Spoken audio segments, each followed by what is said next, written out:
देश भर के 42 करोड़ निवेशक पीएसीएल सहित राष्ट्रीय सहारा आदर्श कोऑपरेटिव सोसाइटी, किम फ्यूचर विजन सर्विस लिमिटेड सहित अन्य चिट फंड का शिकार हुए हैं, जिन्हें हजारों करोड़ रुपए की चपत लगी है। इनमें अकेले पीएसीएल देश भर के 6 करोड़ ग्राहकों को करीबन 49,100 करोड़ रुपए की चपत लगाकर रफू चक्कर हो चुकी है, जिसके बाद पीड़ित निवेशक अपनी जमा पूंजी वापस दिलवाए जाने की मांग को लेकर दर दर भटकने को मजबूर है। इसी कड़ी में शुक्रवार को पीएसीएल सहित अन्य चिट फंड निवेशकों की बैठक स्थानीय हुड्डा पार्क में आयोजित की गई। इसके उपरांत पीड़ित निवेशकों ने उपायुक्त कार्यालय तक प्रदर्शन करते हुए उपायुक्त को ज्ञापन सौंपा। धरना प्रदर्शन की अध्यक्षता जिला अध्यक्ष रामजस ने की। इस दौरान पीड़ित निवेशकों ने न्यायालय के आदेशानुसार पीड़ित निवेशकों की जमा पूंजी वापस दिलवाए जाने सहित बर्ड्स एक्ट 2019 के तहत अन्य प्रदेशों की तर्ज पर भिवानी में भी कार्यालय खोले जाने की मांग की, ताकि पीड़ित निवेशक अपनी खून पसीने की कमाई वापस लेने के लिए दस्तावेज जमा करवा सके। पीड़ितों ने कहा कि पीएसीएल ने देश के करीबन 5 करोड़ 85 लाख ग्राहकों को करीबन 49,100 करोड़ रुपए की चपत लगाई है, जिसके बाद पीड़ित निवेशक अपनी ही जमा पूंजी वापस दिलवाए जाने की मांग को लेकर भटक रहे हैं। यहां तक कि 2016 में उच्चतम न्यायालय द्वारा पीड़ित निवेशकों की जमा पूंजी वापस दिए जाने के आदेश भी दिए जा चुके हैं। उसके बावजूद भी पीड़ित निवेशक अपनी ही जमा पूंजी के लिए भटक रहे हैं। उन्होंने कहा कि करीबन 8 वर्षों के दौरान देश के लगभग 5 लाख नागरिक एवं 1200 सैनिक आत्महत्या कर चुके हैं। इसके बावजूद भी उनकी मांग पर कोई गौर नहीं किया जा रहा, जिसके चलते पीएसीएल सहित अन्य चिट फंड निवेशकों में काफी रोष है। सर देखिए, आज हम यहाँ पे ज्ञापन देने इकट्ठे हुए हैं। ये सभी लोग जो मेरे चारों तरफ खड़े हैं, ये पीएसीएल जो चिट फंड कंपनी में जो घोटाला हुआ है उसकी ठगी के शिकार हैं ये सब लोग। देखिए, सबकी गरीब तबके के लोग हैं।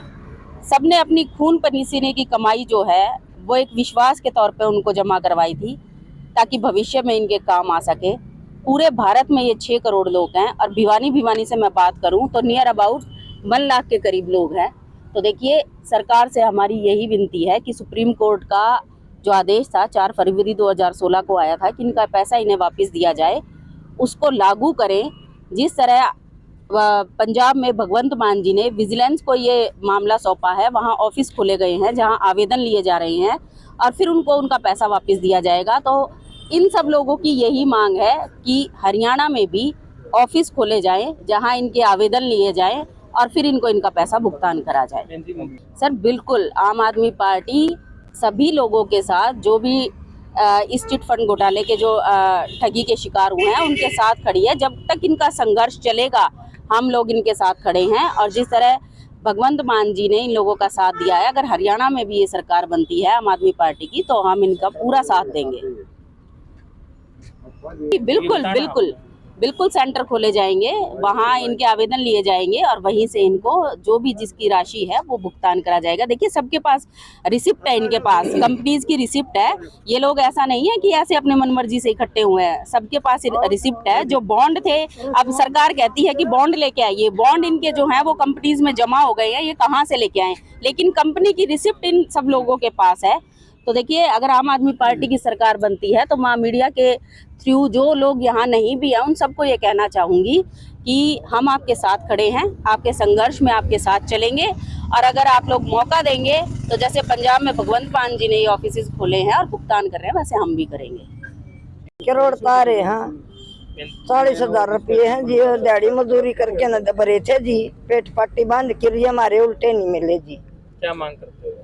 यह मांग नु कर हमारे होंदे दे दो, वह भी मांग सही से तो क्या करो? बराबर क्या की वोट ले रहे हैं भाई, जो करोगे वो। भिवानी बावड़ी गेट से कैलाश देवी मेरा नाम है और कंपनी में काम कराया मैंने कई साल। दुनिया का पैसा हमने जमा करा रखा है, पैसा नहीं मिल रहा। हम इतने परेशान हैं, हमने घर आके गाली दे, हम कहाँ से पैसा दे। हमने पैसा सौंप दिया सरकार को, अब हम घर से पैसा कहाँ से दे, हमारी इतनी जमींदार थोड़ी है। सरकार पैसा लेके हमारा कितने साल हो गए, हमें दिल्ली चंडीगढ़ सारे धरने हम सीख लिए, पैसा क्यों नहीं दे रही हमारा। अब हमारा ये हम सब एक होंगे और पैसा लेके छोड़ेंगे। क्या रहेगा चुनाव का? चुनाव वाले हम वोट बिल्कुल नहीं देंगे। सब सारे गाँव में सारे जाएंगे और हम वोट नहीं देंगे। हमारा पैसा मिले तब हम वोट देंगे।